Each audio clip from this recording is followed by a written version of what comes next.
Welcome to the TV and Movie Review Show, bringing a review on the latest TV shows and movies. So let's jump into it. Hope you enjoy the show.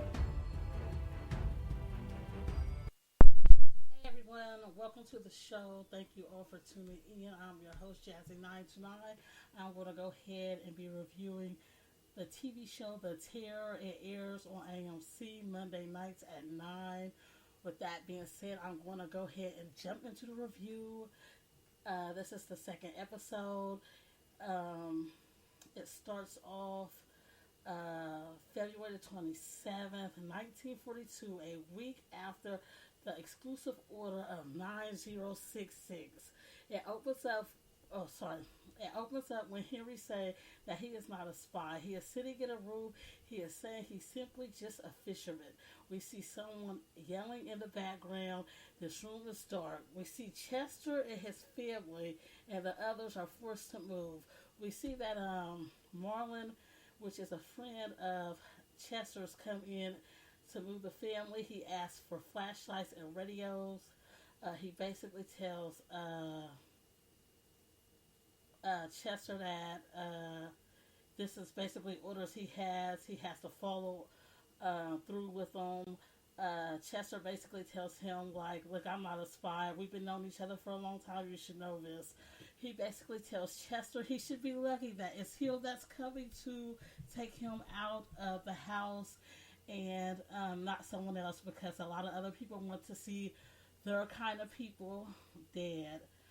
We see that Amy's family loads up in a car with Chester's family. We see that Amy's family has taken in the blind man's child. I want to apologize to everyone that is listening.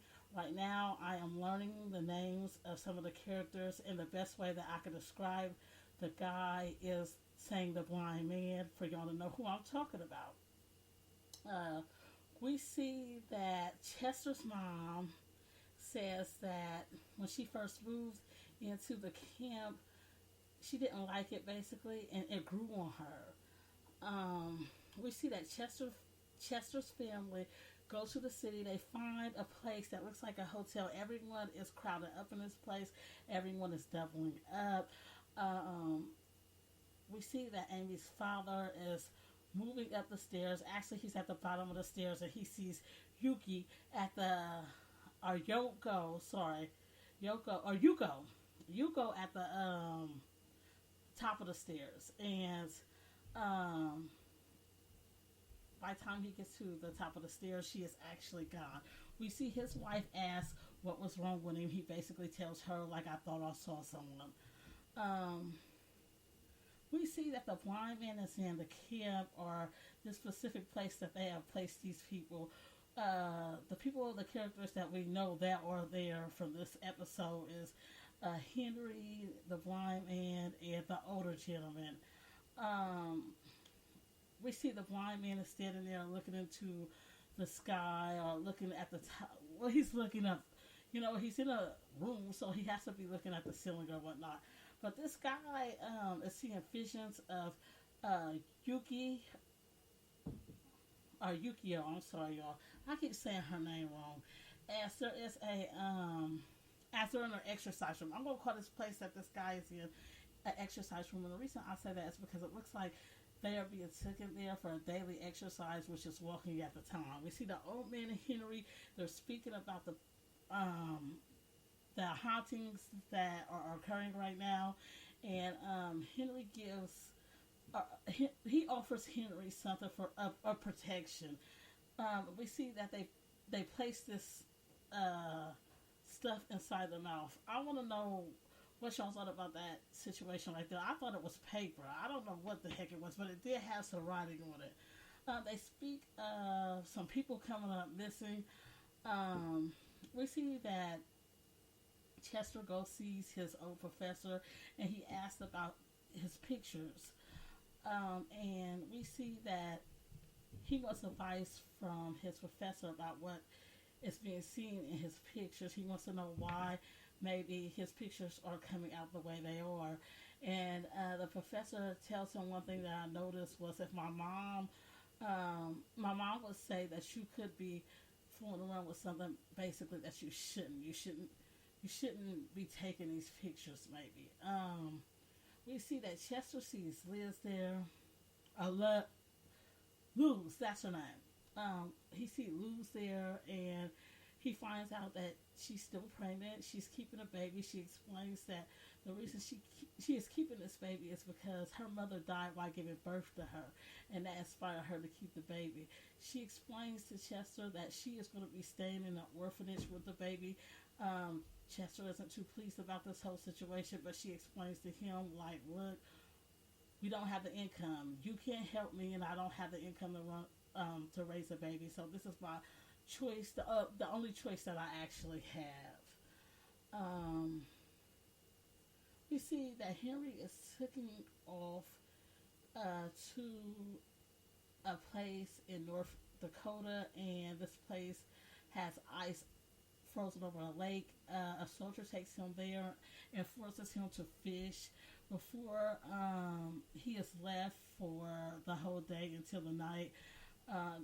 He explains to the soldier that he doesn't know how to ice fish, but he is a fisherman, but he just doesn't know how to ice fish. Sorry, y'all. We see that Chester sees Yoko at night, and he goes into the hallway to see her, but she is no longer there. He goes to the old brothel house, to the brothel house that he first met her at, and the owner explains to her, like, I do not have a girl here by the name of Yuku, and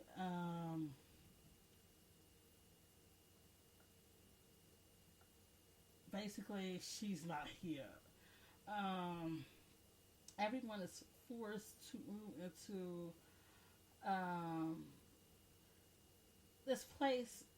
The way the woman described it was called the racetrack. They're only able to take 2 suitcases, and they have 48 hours to go to be moving, and everything else besides the things that's in a suitcase should be sold. Chester asks his teacher, he expresses to his mom that he'll ask his teacher, his old professor, to go ahead and put his dad's car up. We see Chester's baby's mother, Luz, is working at the orphanage when she encounters some soldiers coming in and taking the children out of there. Luz finds out that her baby is in danger of being taken to if they detect that her baby is Japanese. If the war is going on still during this time, her baby was in danger of being taken. We see Chester tell his mom that Luz and him are expecting a baby. He tells his mother everything that has been going on with him and Luz. We see that his mother has to settle down, and the other people in this place that looks like a barn. That's the only way I can explain the place that they have taken these people. She says that she will have to work on cleaning the place after the boy states that it's smelled in the room that they will be staying in. She expresses that she will be cleaning the place, basically improving it. She has the blind man's child in the room with her.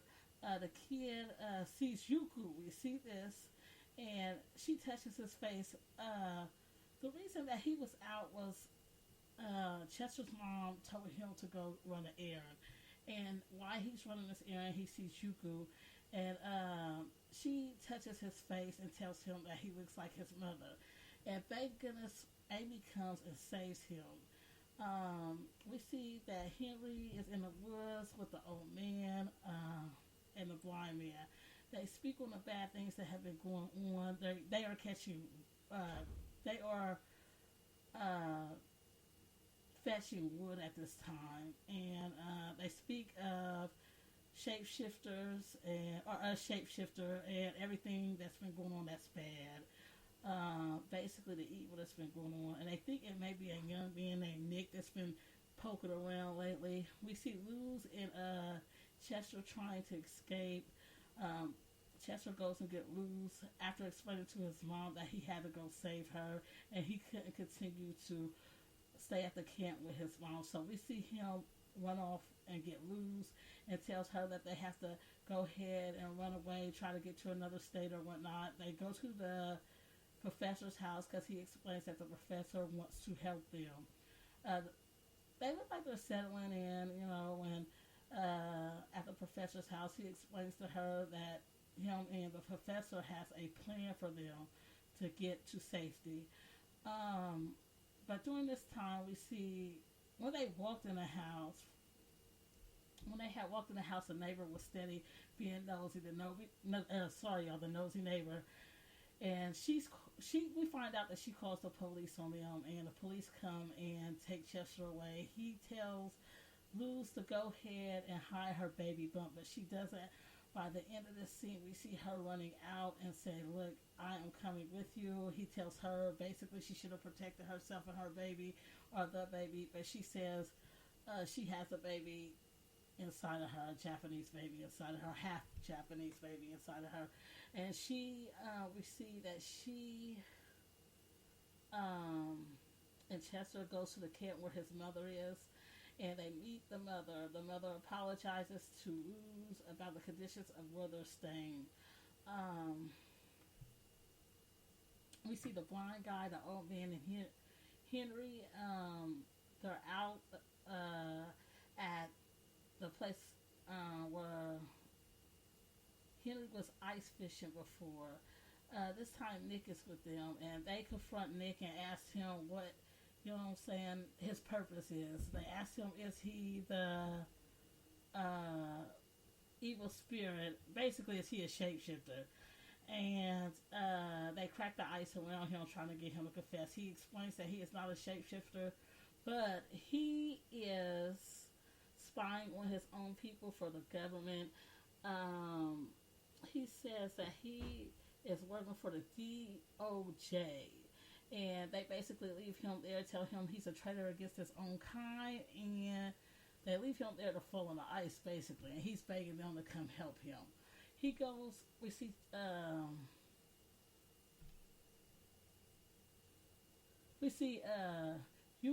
Yuko, I'm sorry. Yuko is creeping around this whole episode.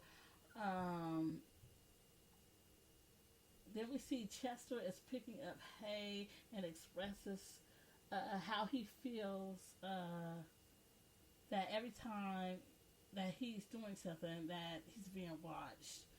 And he talks about Amy.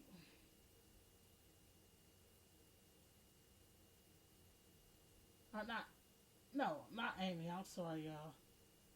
Yeah, I think Amy. We see that Amy's father sees Yuku, and it seems that he knows her, because he speaks like, when he was speaking to her, it seems like he knew who she was.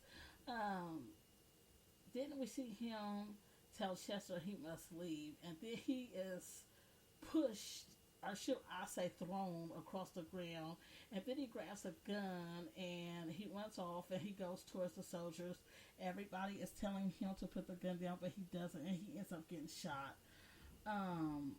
During this time, we see Yuku snapping her neck after watching this.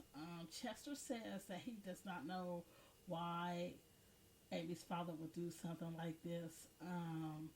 And the family comes in and asks him, Amy's family tells him that they basically don't want him around them, and he has some evil thing going on around him right now, and they don't feel comfortable around him. We see the family and the people are ordered to move again, and that as they're going to get on the bus, Amy's father's family has his suitcases and are ordered to leave the suitcases there because they're only able to take 2 suitcases along with them. They travel to Oregon, and this is where they go to a war relocation center, and that's where we leave off. I want to go ahead and express my theory about this show. I think that there is one shapeshifter, and Yuko is the shapeshifter, and there is a spirit that's running around that is trying to protect Henry's family, and the Henry's wife actually knows about the spirit. I don't know if it's a descendant or whatnot, but she for sure knows what's going on here. And I think they need to listen to her. And Henry might know what's going on. The old man might know what's going on. But whatever the spirit is, it's connected to Henry's family. I want to know what y'all thoughts are about the show. Also, feel free to leave me your feedback. Feedbacks about the podcast. With that being said, I am going to go ahead and leave out. I want to thank you all for tuning in. Find Talking Out Loud with Jazzy 929 at Spreaker, Spotify, Apple Podcast, iHeartRadio, Google Podcast, Castbox, Deezer, SoundCloud, YouTube, Facebook, Instagram. Find merch at Redbubble. Hi, Royal.